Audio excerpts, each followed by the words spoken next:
All right, today we're going to be talking about what's called rational exponents. So we're going to write rational exponents and radical forms and back and forth between the two of them. As you get further and further along math, we stop using radical forms and we only use rational exponents.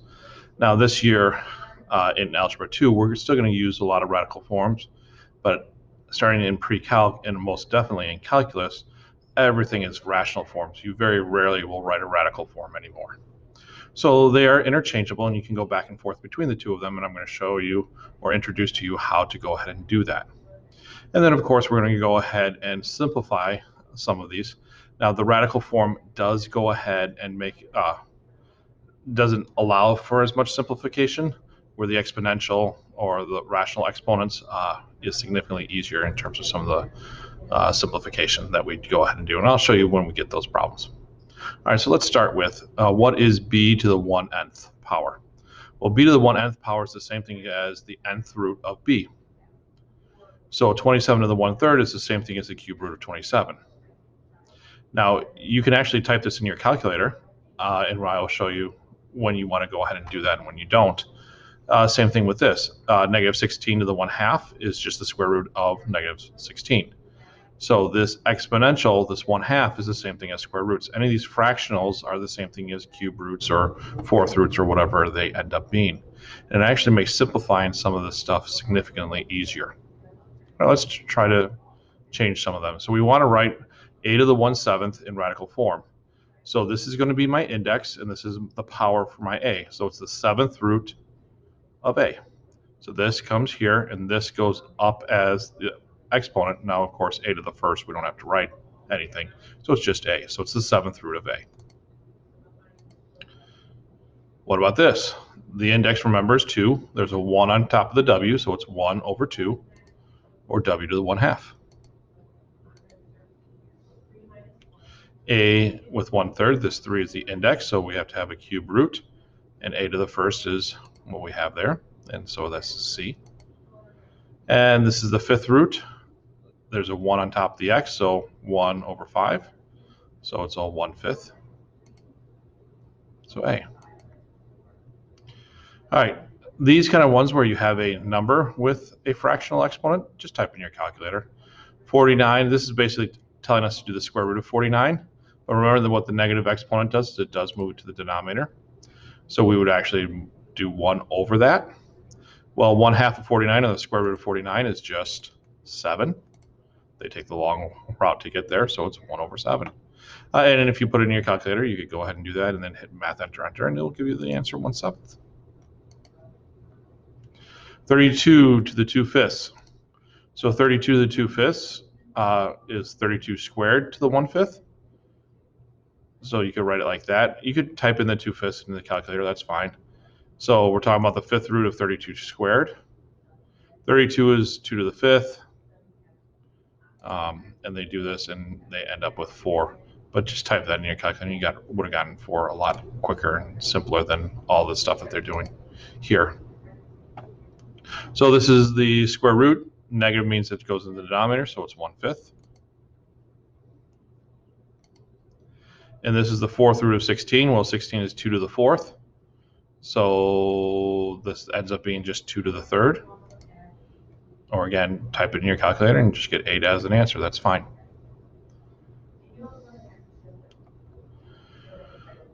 So we do have to be careful. Sometimes we do have imaginaries, so just be aware of those kind of values. But look at what happens here is this 2 becomes squared.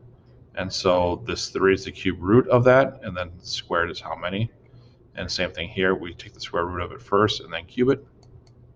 So it is possible. All right, so let's go ahead and just do some simplifying.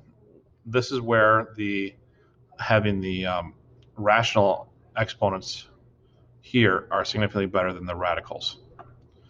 This is 1/7 and 4/7, and remember, anytime we multiply two things with the same base, we add their exponents. So this is just 1/7 plus 4/7, or just 5/7. So y to the 5/7. Here is 2/3. Now this is 1, unfortunately, the negative. What is the negative going to do? It's going to put it to the denominator. Now a fractional exponent is actually a square root. a cube root in this case, right? So since it's a cube root, we still have to rationalize it. I got to get this to be perfect. So I have 2/3 here. I need another 1/3. So we just got done doing some rationalization last week. So I'm going to multiply by 1/3 over 1/3.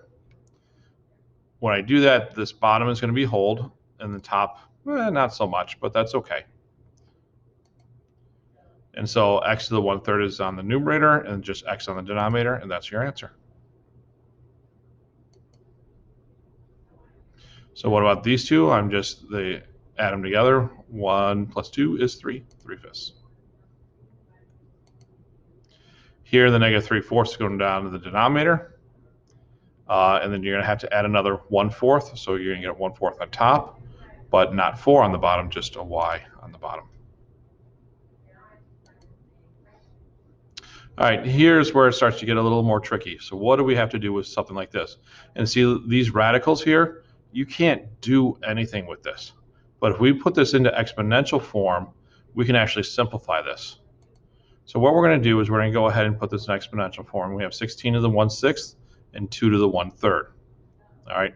Now 16 can be reduced. We can birthday cake 16. 16 is actually 2 to the 4th. It's 2 times, if you do it, there's 4 of them. So now we have 4, and 4 times 1/6, I can go ahead and multiply, and that's 2/3. 4 times 1/6 is just 2/3. And now notice what I have. I have the exact same base. And if I have the exact same base, I can subtract their exponents. So 2/3 minus 1/3, or just 2 to the 1/3, or the cube root of 2. That's how that all simplified. If you're looking at this original, how do you do it in radicals? By changing it into exponentials, we were able to get it simplified. Now, when you have these two answers like this, I would take it in either form. If you want to start practicing for this kind of form, that's great. If you gave it to me here, I'm not going to yell at you too much. All right, so here's another one. This is the 1/6 form. So I'm going to take this 4, and I'm going to break it down as far as I can, and it's a 2 squared. All right, so then the radical is the 1/6, so it's 2 times 1/6, or 1/3. The x here gets 4/6, so 4 times 1/6, or 2/3. So I can leave it like this. This is considered simplified, 2 to the 1/3 and x to the 2/3. Notice they both have an index of 3, so I could rewrite it with an index of 3, 2x squared. But I could write it either of these two ways. Both would be acceptable.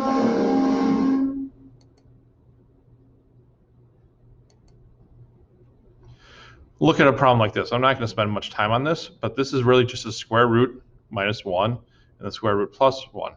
Well, if we have a binomial, we got to multiply by the conjugate. So I got to do this plus 1 to both sides. And see how it's written out here? It's exactly the same kind of problem we just got done doing last week, but it's just written differently. I'm not going to spend the time to Punnett square it out. I'm not too worried about doing this problem. But just understand that even with the rational exponents, you can still go ahead and do these problems that we've been doing before. All right, so how about this one? 4 can be broken down to 2 squared. So it's 2 squared, and that's the 4th root, so 2 over 4. And the bottom, it's 1 over 2, so 1/2. Well, 2/4 is the same as 1/2. So I'm basically dividing it by itself, so the answer is 1. This is what I had at the beginning of this whole part about simplifying the nth root and so on and so forth. We can't have negative exponents. We can't have fractional exponents, all these different things. Those are still all hold true. And that's what I have for you today.